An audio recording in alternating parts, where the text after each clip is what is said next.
When you're too rigid or unrealistic in your price negotiations during an offer, sometimes this will cause a communications breakdown between the buyer and the seller, making it much harder for the deal to come together. Today I'm going to share with you a story about a listing that I have where an offer came in too rigidly and that buyer ended up missing out on a great property. We've helped countless buyers and sellers successfully negotiate offers the right way, helping them to reach their real estate goals in the smoothest and simplest way possible. If you're new here, subscribe to our channel and hit the notification bell because we're releasing weekly videos for mortgage and real estate advice for you. Now here's the story. I have a listing that's been 5 days on the market, so it's quite new and we're getting a lot of showing activity on it. And an offer comes in and it's a bit lower of an initial offer price. And my sellers are a little bit upset, but I advise them properly that this is a buyer's market right now in Calgary and we should see if we can work with it. But at the end of the day, if it doesn't meet where we want to be in terms of price, then we can always walk away. My seller clients agreed to work with this offer, so we come back with a counter offer of $5,000 off the list price. And the buyers come back with their counter offer of $5,000 up from where they were from their initial offer price. And that does show good faith, and we think everything's going well. And there's 2 more moves back and forth where we do this, but now we are $15,000 apart. And this is where it goes a little bit sideways. At this point, the buyer's agent calls me and they say, look, my buyers are looking to buy a really good deal, so they want a discount on this property. And I remind the buyer's agent that this listing is 5 days on the market and we have a lot of showing activity, and also we've priced it very competitively, so even at market value, they're still gonna get a really good deal on this property.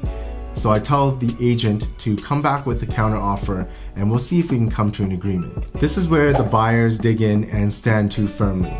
And with each counter offer, their move is only $1,000 up and we still have a $10,000 gap. At this point, my sellers are at the lowest price that they will accept and it's still $10,000 higher than where the buyer wants to be. So I put in our final offer. So the buyer agent calls me right away and says, that's way too much and I think that you're overpriced, so that's why we're gonna walk away. And I tell them, that's okay. And for our sellers, it is actually okay because we're getting a lot of showing activity right now and we know that even at the lowest price that we're willing to accept, it's at fair market value.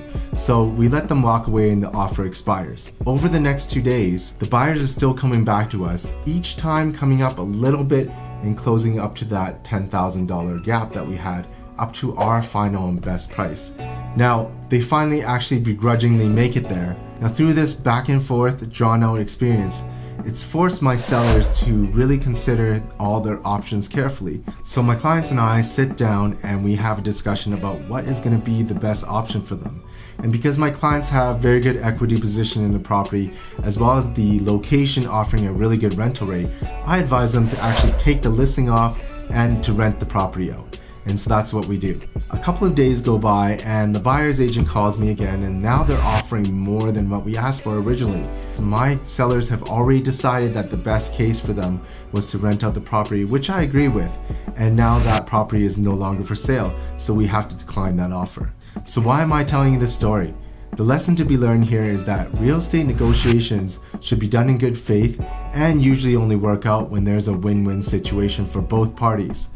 Every negotiation comes with a little bit of gamesmanship, but if you're not properly positioning it or are too rigid in your communication, then that communication can break down quite quickly and you're going to lose out on that deal, whether you're the buyer or seller. In this case, when my sellers came down to their best and final offer at their lowest price that they would accept, this would have been the time for the buyer to come and buy this property. And a great real estate agent is going to be able to advise their buyers that based on this price, it's still a very good value deal.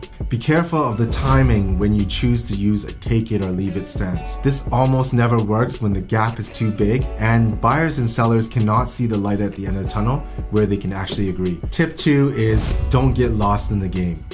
Gamesmanship is very important during a negotiation, but if you stand too firm and only have the attitude of I'm only going to buy this property if I get a heavy discount on it, is not the right way to go. If the home is right fit for you and you're getting a pretty good deal, then you have to reevaluate if having that attitude is helping or hurting your negotiation.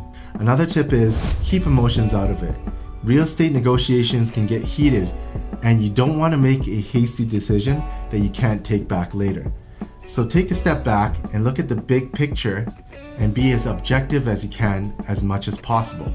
Remember, buying a home is a business decision. What were your top takeaways from this story? I'd love to hear them, so put that in the comment section below.